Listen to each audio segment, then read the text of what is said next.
Not everything that breaks you is meant to destroy you. I'm Christy. Welcome to the unraveling. Hi, beautiful soul. I'm Christy. Welcome to this space. If this is your first time watching, hello and welcome. And for my returning viewers, it is so great to see you again.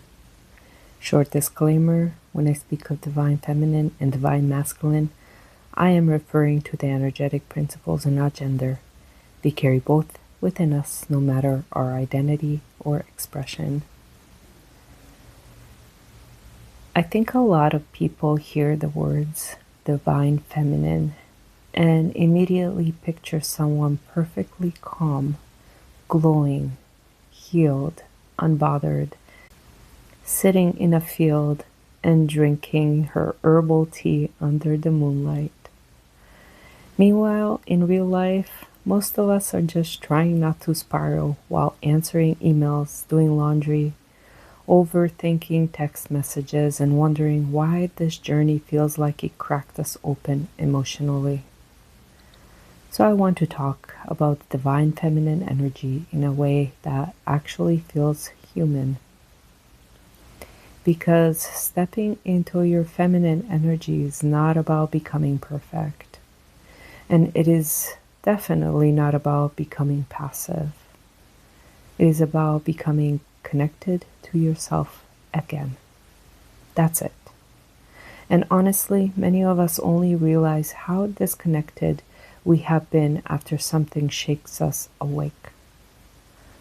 A relationship, a separation, a heartbreak, a spiritual awakening. Something comes into our lives and suddenly we realize we have been abandoning ourselves in a way we didn't even notice. And I think that's part of what's happening collectively right now. A lot of us feminines are being emotionally shaken up because the old ways of operating are no longer sustainable. The overgiving, the chasing, the overthinking, the anxiety, the constant emotional monitoring of another person. It is exhausting, isn't it? And eventually your soul says, we can't keep living like this. So what does stepping into your feminine actually look like in real life?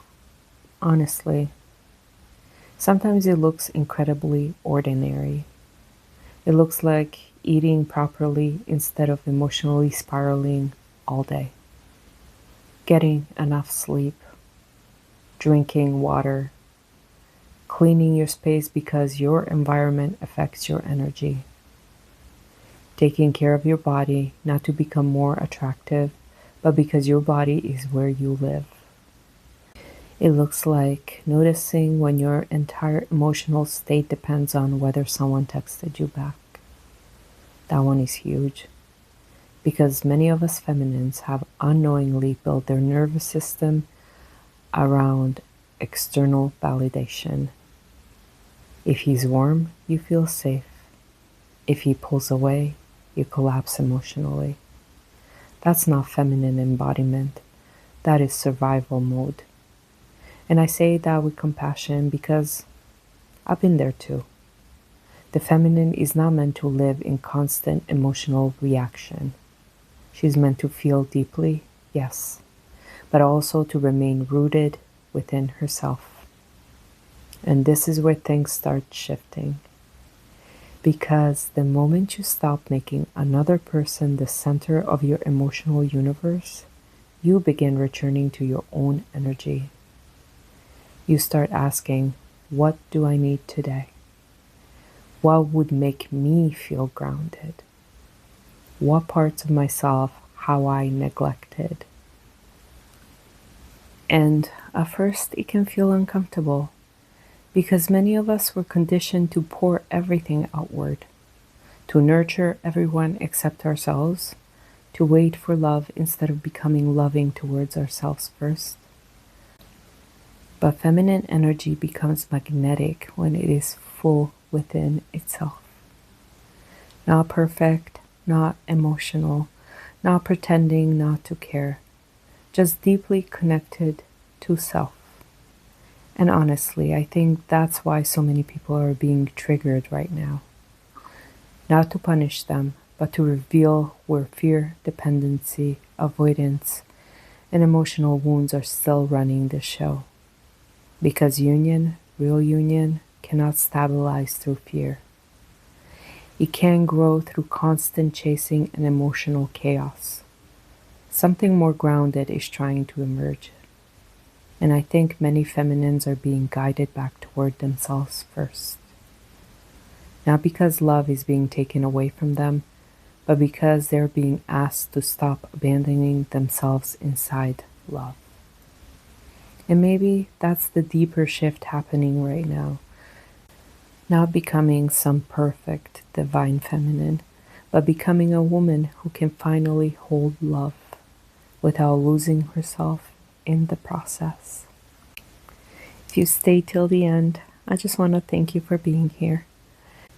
And if this conversation resonated with you, please don't forget to like, subscribe, and share your thoughts in the comments. I genuinely love to hear your perspective and experiences around this subject. And until next time, dear one, stay open, stay soft, and stay sovereign. I love you all. I hope you have a beautiful day ahead. Take care now. You're not here by accident. You're so new. We'll meet again right here between the lines.